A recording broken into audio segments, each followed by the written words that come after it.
Hoje vamos estudar a lição 6, que é a vida de Jesus. Nós vamos ver nesta lição que com sua vida, Jesus declarou, mostrou que Ele é o Cristo. Se cumprem em Jesus mais das 300 profecias que havia no Antigo Testamento do Messias. Ele cumpriu as mais de 300 profecias em relação ao Messias. A primeira é que ele seria descendente de Abraão e de Davi. Gênesis 22, 17 ao 18 diz: esteja certo, Deus falando com Abraão, esteja certo de que eu o abençoarei e farei seus descendentes tão numerosos como as estrelas do céu e como a areia das praias do mar. Sua descendência conquistará as cidades dos que lhe forem inimigos, e por meio dela todos os povos da terra serão abençoados, porque você me obedeceu. Deus prometeu a Abraão que a sua descendência possuiria os confins da terra, que pela fé que ele tinha em Deus, ele faria dele o povo da onde viria o Messias. Também Deus prometeu para Davi, ali em 2 Samuel 7, 8 em diante: quando a sua vida chegar ao fim e você descansar com os seus antepassados, escolherei um dos seus filhos para sucedê-lo, um fruto de seu próprio corpo, e eu estabelecerei o reino dele. Amém? Aqui a palavra diz que depois de Davi ter morrido, Deus escolheria um dos seus descendentes. Pois não pode ser Salomão, porque Salomão, mesmo que foi um rei que cumpriu muitas promessas que Deus tinha dado para Davi, Salomão nasceu nos dias que Davi esteve vivo. Mas quando Davi morreu, muitos anos depois, séculos depois, Deus escolheu um dos seus filhos, um dos seus descendentes. Mateus 1, versículo 1 declara: registro da genealogia de Jesus Cristo, filho de Davi, filho de Abraão. Jesus é linhagem de Davi, linhagem de Abraão, é descendente deles, é a promessa que Deus tinha dado para Abraão e para Davi. Também, uma das profecias que ninguém pode cumprir é que ele nasceria de uma mulher virgem. Em Isaías 7,14 diz: portanto o Senhor mesmo vos dará um sinal, eis que uma virgem concebirá e dará à luz um filho, e será o seu nome Emanuel. Deus prometeu que o Messias nasceria de uma mulher virgem, uma mulher que não tinha conhecido homem. E Mateus capítulo 1, 18 ao 23 diz: foi assim o nascimento de Jesus Cristo.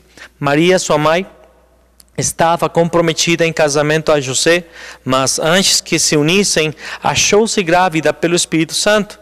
Por ser José, seu marido, um homem justo e não querendo expô-la à desonra pública, pretendia anular o casamento secretamente. Mas depois de ter pensado nisso, apareceu-lhe um anjo do Senhor em sonho e disse: José, filho de Davi, não tema receber Maria como a sua esposa, pois o que nela foi gerado procede do Espírito Santo. Aleluia. Ela dará à luz um filho, e você deverá dar-lhe o nome de Jesus, porque ele salvará o seu povo dos seus pecados. Tudo isso aconteceu para que se cumprisse o que o Senhor dissera pelo profeta: a virgem ficará grávida e dará à luz um filho, e lhe chamarão Emanuel, que significa Deus conosco. Aqui nós vemos em Mateus capítulo 1 a promessa se cumprindo. Jesus nasce de Maria. De fato, José não queria expô-la à desonra, por isso ele pensou em deixá-la secretamente, mas Deus falou: não, ele está grávida, mas é do Espírito Santo, e o nome vai ser o Salvador, Jesus. Amém? Tem muitas pessoas no mundo que falam que eles são os Cristos, e a palavra diz que vão se levantar falsos cristos no final dos tempos. E nós estamos cientes que estamos vivendo nos últimos tempos, porque muitas pessoas lá na Ásia, lá no sul do continente americano e na África, tem muitas pessoas dizendo: eu sou o Cristo, mas eles têm que cumprir os sinais, as profecias do Antigo Testamento. uma dessas profecias, ninguém pode cumprir, somente o verdadeiro Messias é nascer de uma mulher virgem. Também Miqueias 5:2 declara que ele nasceria em Belém. Belém era uma cidade muito pequena em Israel, e Belém ainda existe lá em Israel. É um ponto geográfico, diz a palavra.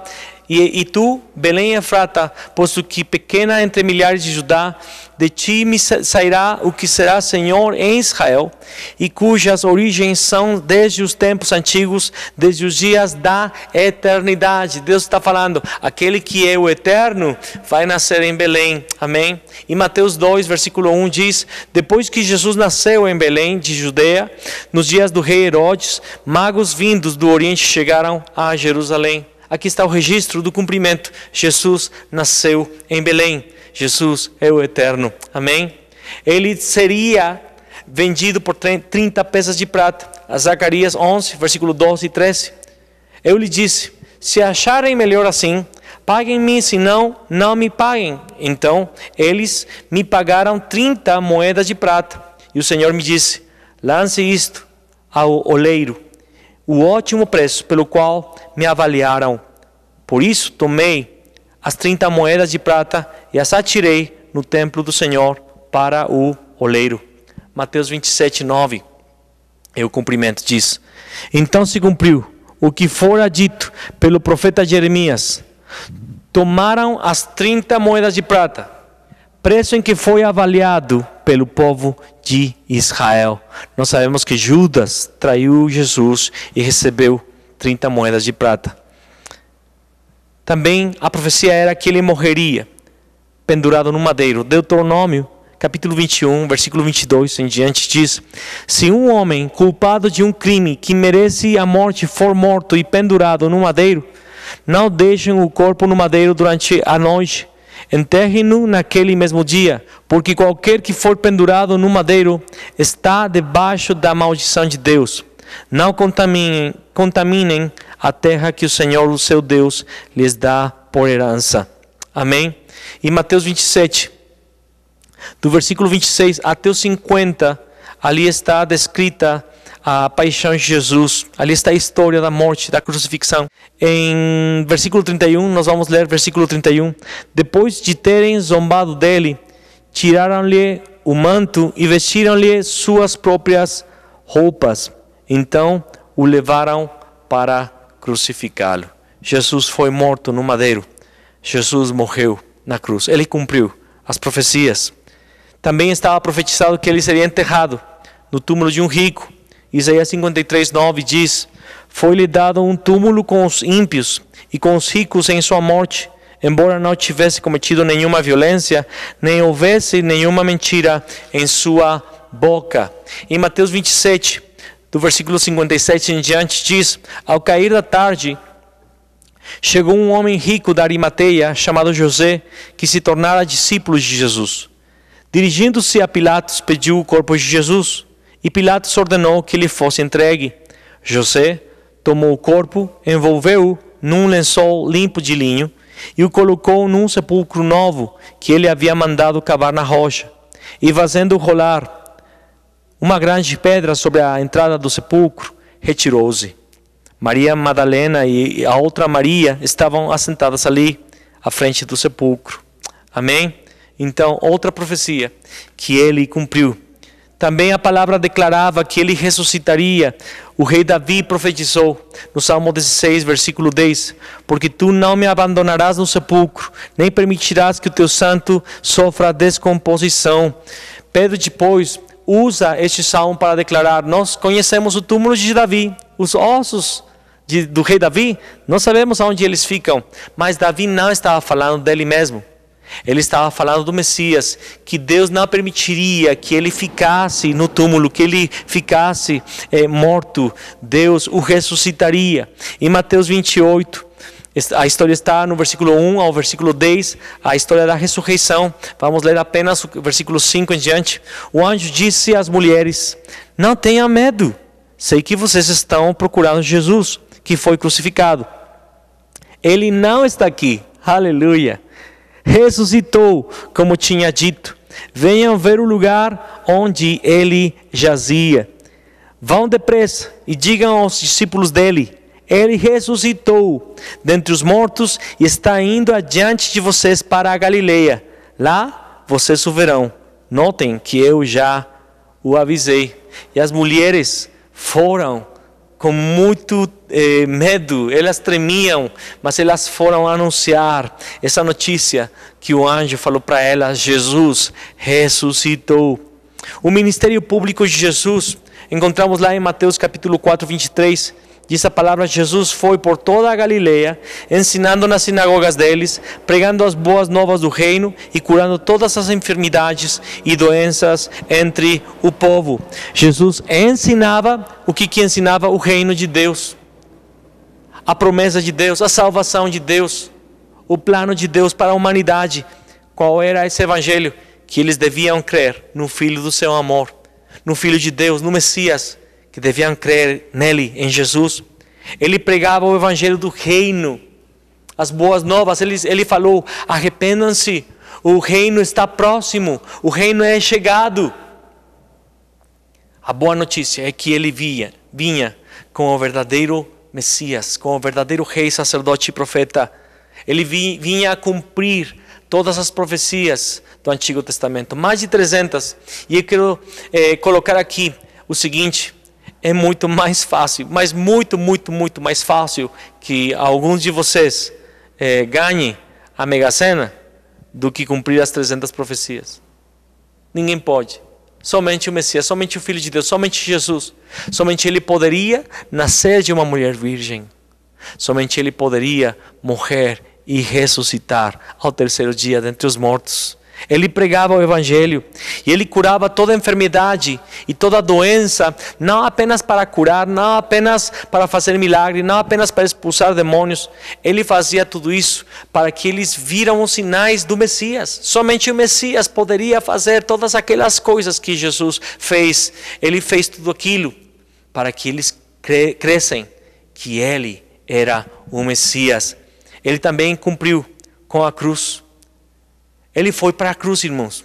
Abriu caminho para nos encontrar com Deus. A cruz é precisa. A cruz é necessária para que o homem possa ter um encontro com Deus. Lucas 23, versículo 45 diz: o sol deixara de brilhar e o véu do santuário rasgou-se ao meio. Quando Jesus morreu na cruz. Então, nessa hora que ele gritou: está consumado, o véu do templo se rasgou de cima para baixo. Nós encontramos isso também em Marcos capítulo 1, quando ele foi no batismo no Jordão. Diz a palavra que os céus se abriram. Essa palavra, os céus se abriram, e esta palavra que o véu se rasgou é o mesmo verbo. Jesus rasgou o céu e o Espírito Santo desceu sobre ele. E também aqui, Jesus morreu pelos nossos pecados. Ele rasgou o véu, ou seja, não há mais separação do homem com Deus. Agora o homem tem céus abertos por meio de Jesus. Agora o homem tem entrada ao Santo dos Santos por meio de Jesus, quem é o Cristo. Hebreus 10, versículo 19 e versículo 20 diz: portanto, irmãos, temos plena confiança para entrar no Santo dos Santos pelo sangue de Jesus, por um novo e vivo caminho que Ele nos abriu por meio do véu, isto é, do seu corpo. Quando Jesus foi para a cruz, quando o corpo de Jesus foi ferido, foi rasgado, na verdade, o véu que fazia a separação, Ele rasgou por meio da sua carne. E agora temos entrada ao Pai. João 14, versículo 6, Jesus respondeu: eu sou o caminho, a verdade e a vida. Ninguém vem ao Pai a não ser por mim. Irmãos, somente podemos ter entrado ao Pai por meio da cruz. Por meio da cruz de Cristo. Aquele era o nosso lugar. Era o nosso lugar de punição. A ira de Deus devia ter sido derramada sobre a minha vida e a sua vida na cruz. Mas Jesus foi para a cruz tomar o seu lugar, tomar o meu lugar, tomar o lugar da humanidade. E a ira de Deus se descarregou sobre Jesus. Por isso Ele solucionou o problema do pecado. Como ele soluciona o problema do pecado? Lá em Levítico, capítulo 17, 11, Deus deixou muito claro que o sangue era a vida da pessoa.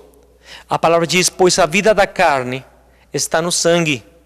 E eu o dei a vocês para fazerem propiciação por si mesmos no altar, e o sangue que faz propiciação pela vida. O sangue fazia propiciação.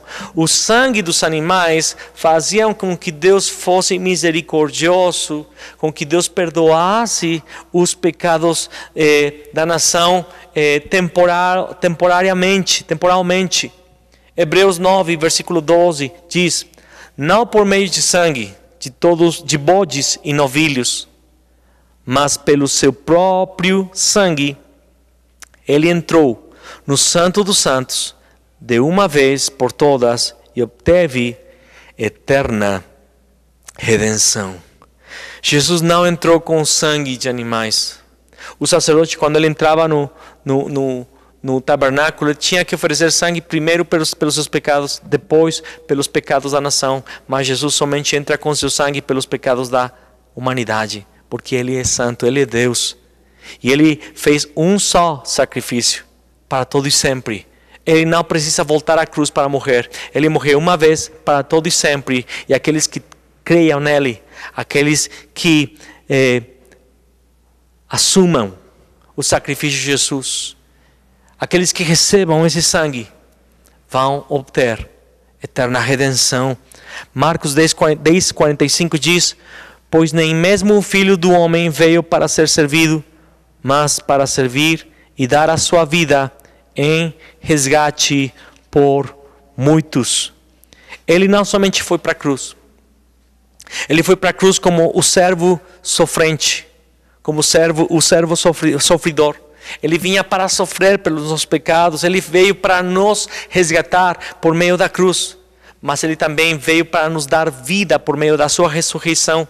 Hebreus capítulo 2, versículo 14 diz, portanto, visto que os filhos são pessoas de carne e sangue, Ele também participou dessa condição humana, para que por sua morte derrotasse aquele que tem o poder da morte, isto é, o diabo. Ele tomou a forma do homem para tomar o nosso pecado e também, ao morrer, derrotar aquele que tinha o poder da morte. Satanás tinha o poder da morte. A partir de Adão e Eva terem pecado, a partir desse pecado, a morte entrou à humanidade e todos morrem. Então Jesus tomou forma de homem para, por meio da morte e da ressurreição, derrotar a Satanás, que tinha o império da morte. Ao Jesus ressuscitar, todos nós temos a fé que um dia ressuscitaremos. Todos aqueles que cremos em Jesus. Paulo pregou isso muito. Vamos ressuscitar com corpos transformados. Aleluia. 1 João 3,8 fala da obra do Messias. Aquele que pratica o pecado é do diabo. E se você é do diabo, você está embaixo do império da morte. E a palavra diz, porque o diabo vem pecando desde o princípio. Para isso, o Filho de Deus se manifestou para destruir as obras do diabo. Jesus se manifestou como o Cristo para desfazer as obras do diabo. Qual é a obra do diabo? Nos separar de Deus, nos levar por pecado e, em consequência, a morte eterna, separados de Deus para sempre. Mas Jesus veio desfazer isso. Romanos 1, versículo 4. E que mediante o Espírito de Santidade foi declarado Filho de Deus com poder pela sua ressurreição dentre os mortos, Jesus Cristo, nosso Senhor. O que faz que Jesus seja o Cristo? O que é a assinatura? O que é o carimbo de Deus? Que Jesus é o Cristo, que o Espírito Santo o ressuscitou dentre os mortos. Jesus é o Cristo. Ele não está morto, ele está vivo. Ele está sentado à direita do Pai. Jesus solucionou o problema da morte, o problema de Satanás, o problema da separação. Ele completou a obra do Cristo com a cruz e a ressurreição. É muito importante nós crermos na cruz de Cristo. Irmãos, muitas pessoas falam que isso é mito, que isso é uma fábula, que isso tem outra palavra que agora foge da minha mente, uma lenda. Uma lenda. Todas as lendas se fazem depois de 300, 400 anos. Tipo, alguém faz uma coisa, 300 anos depois, 400 anos depois, as pessoas começam a fazer uma história e vira uma lenda. Mas, antropologicamente, historicamente, o acontecimento da cruz foi datado no 1º século. Historiadores, e não cristãos, historiadores pagãos, historiadores do Império Romano, historiadores que não tinham a fé, simplesmente eles eram pessoas que registravam a história, como Joséfo e outros mais. Logo após o 1º século, eles sabiam que Jesus tinha morrido na cruz e que se falava que ele tinha ressuscitado. Pedro diz, nós vimos a crucifixão, nós vimos ao Cristo ressuscitado.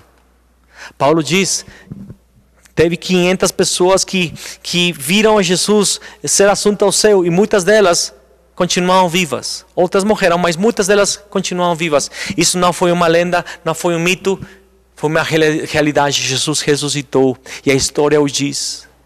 Os mais grandes ateus, eles têm querido demonstrar que Jesus é um mito, que Jesus é uma lenda, que a morte e ressurreição de Jesus não aconteceu. E eles têm muitas pessoas que eu poderia citar aqui, que eles falam que eles começaram a estudar, pesquisar, e eles queriam demonstrar pela história, demonstrar pela ciência que a cruz e ressurreição de Jesus Cristo era uma mentira, mas quando eles foram vendo, enxergando, encontrando tanta evidência, eles não tiveram outra opção mais que crer que Jesus é o Cristo.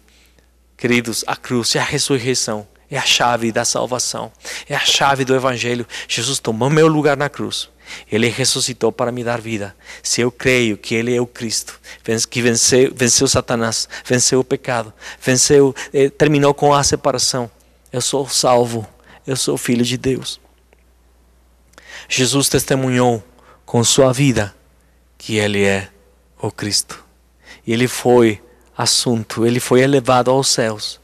E Ele está lá com um corpo glorificado à direita do Pai, esperando um momento de voltar.